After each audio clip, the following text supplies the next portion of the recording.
Hello everyone, this video is about learning concepts to the story The Very Hungry Caterpillar. I've added some follow-up activities for this particular story to facilitate kids learning concepts in depth.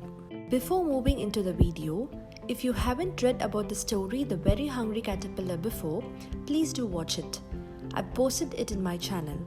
I'll leave the link in the description box below. It will be easy to follow up the activities and learn the related concepts based on the storyline. Concept 2 is covered in my previous video. If you haven't watched it, please do watch it. I'll leave the link in the description box below. Now, let's move on to the third concept. Concept 3. Opposites. Big and small, long and short. Opposites is an abstract concept for kids, so when it is thought through activities, it will be easy for them to understand. I have made a very simple caterpillar paper folding to explain the concepts. The reason why I chose the example of a caterpillar folding is to stick to the storyline. Let's move on. This is the big and small concept.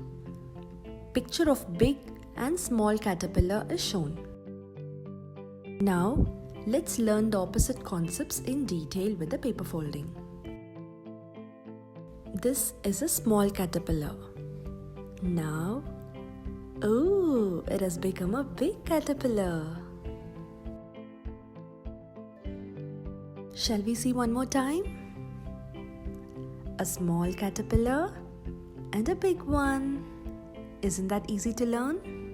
We can also engage kids in stories by recollecting the storyline. For example, at the beginning of the story, the caterpillar was a small and tiny one.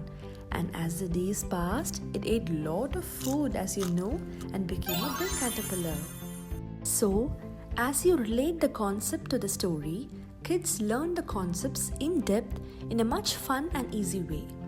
Okay, let's move on to another concept, long and short. Picture of long and short caterpillar is shown. This is a short caterpillar. And now see, it is a long caterpillar. A short caterpillar and a long caterpillar. If you want to learn how to do the paper folding, please let me know in the comment section below. I'll post a separate video on that. Stay tuned for the fourth concept. If you like the video, please like, share and subscribe for more videos.